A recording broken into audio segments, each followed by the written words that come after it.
So man, welcome to the video where we're going to dive deep and give you the exact methodology that I've used to transform over 100 people in our community called Paladin, and we're about to be called Eden, the Garden of Eden. Now I'm going to give you one of the core components of the methodology. I'm actually giving you guys the methodology here on YouTube, so be sure to subscribe and hit the notification icon, because at the end of the day, people don't really pay me to get access to the methodology. They pay me to get accountability and get coaching. But I really, truly, from the bottom of my heart, I figured that this is ministry, and I want to give as many of you as possible this specific method that's not just going to allow you to build the body, but feel really good about it. Because you see it all the time, guys. Like, if you're probably in the gym right now, or you're not, and you're inconsistent, or you're in the gym and you're building the body, but something's missing here, and what that's missing is God. So you're in the right spot. Go ahead and just sit back and relax, maybe take notes during this, because we're going to talk about a few components, especially physically, that are going to change your entire perspective on the gym itself, and also how to never lose motivation in the gym. So without further ado, let's begin. Who am I? My name is Spencer Freed. I'm the founder of the Paladin Method and soon to be Eden. We've transformed over 100 guys' lives all around the world using this methodology. So let's dive right in. Number one, when you enter the gym, what are you focused on? And I really want you to take inventory. Let's say the guys who aren't hitting the gym, I mean, that's, we're putting you aside for a moment. I'm sure a lot of you, the majority of you are hitting the gym. And I want to ask you, what is your strategy through hitting the gym? And what I mean by that is, when you enter the gym, are you on your phone? Are you listening to loud music? Do you have an unclear plan about how to work out? Get really clear. Or are you walking with pure presence and pure confidence? Which I highly doubt you are if you're still watching this video, right? So you're probably distracted. You're probably half-assing it. You don't really know what you're doing. And imagine if you were doing that like in other areas of your life. You would get what? Half-assed results. The way you show up anywhere, guys, is how your character as a man. When you make your bed in the morning, are you making it? Sorry, I didn't mean to flex my pecs.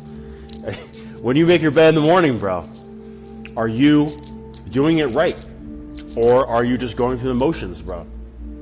When you're speaking with your mother or when you're with your family, are you fully present?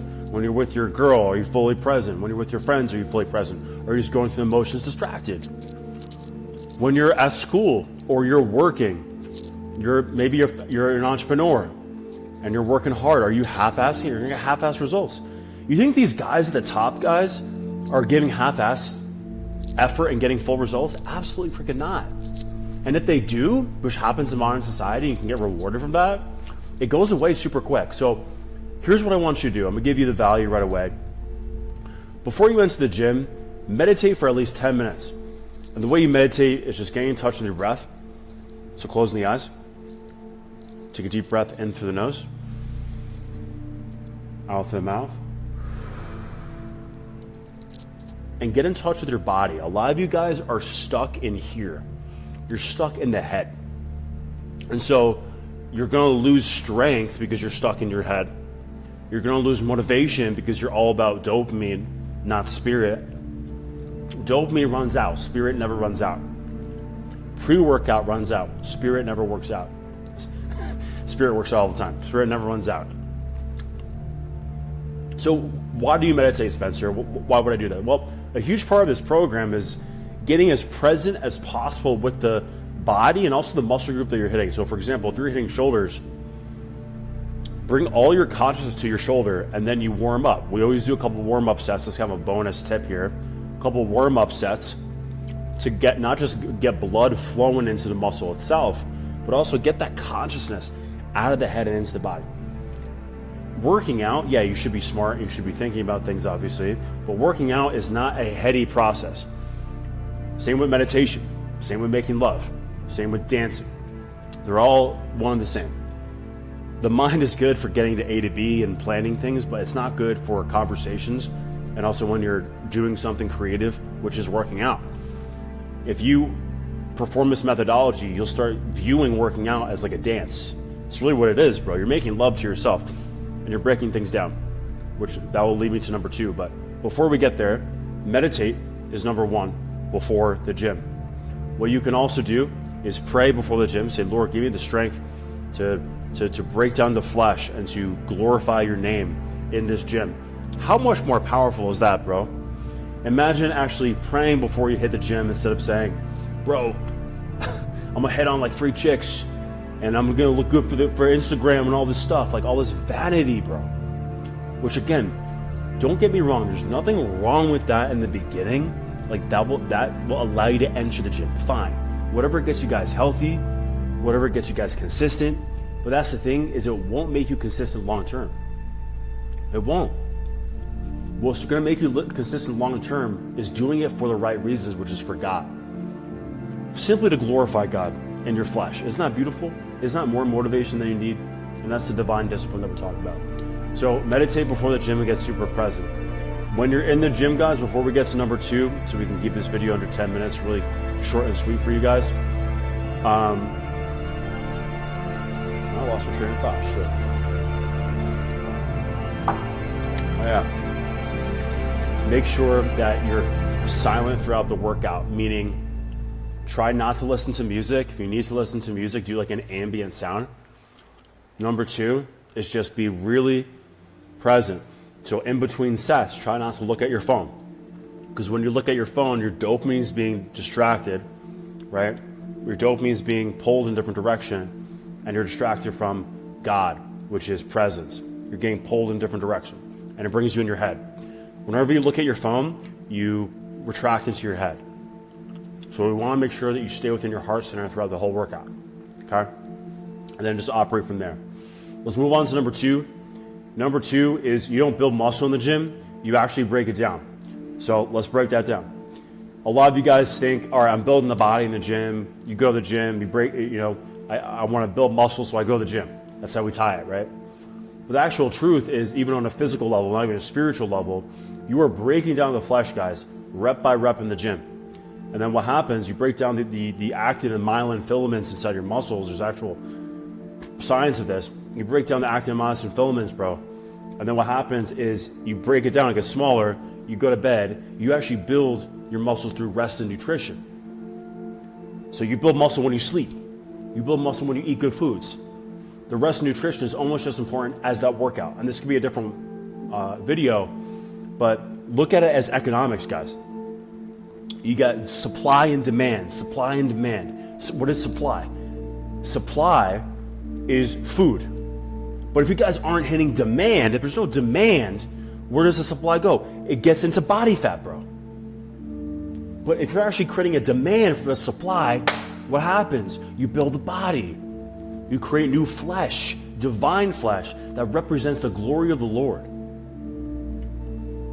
And how does it represent the glory of the Lord? Because God is symmetrical, God is beautiful, God is harmonious. In a world of chaos, He has created order. How is that possible? Your body is no different. So it's blasphemous that you disregard your body. It is blasphemous that you disrespect your body through the foods that you eat, the foods that you ingest, and the lack of discipline that you have in your life. So I say this with love because I've been on the other side of that, bro. And that could be a different video, but without further ado, go ahead and subscribe, hit the bell notification icon. By the way, if you guys are getting some value from this, we got at least a new video every single week here. Supply and demand. Let's have a bonus too. Number 2 is you break down the flesh. So when you enter the gym, you're a Christian or you believe in God.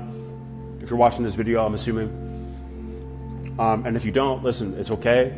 This might resonate more with the guys who do. You are essentially crucifying your flesh. Be smart, don't be dumb. I'm not saying crucify yourself or do crazy shit, but I'm saying you crucify the flesh in the gym. And that's what Christ talked about, is you crucify the body in the gym, right? Well, Christ didn't say that, but he said, carry your cross and follow me. So your cross, sorry, it's late, guys. Your cross is the burn.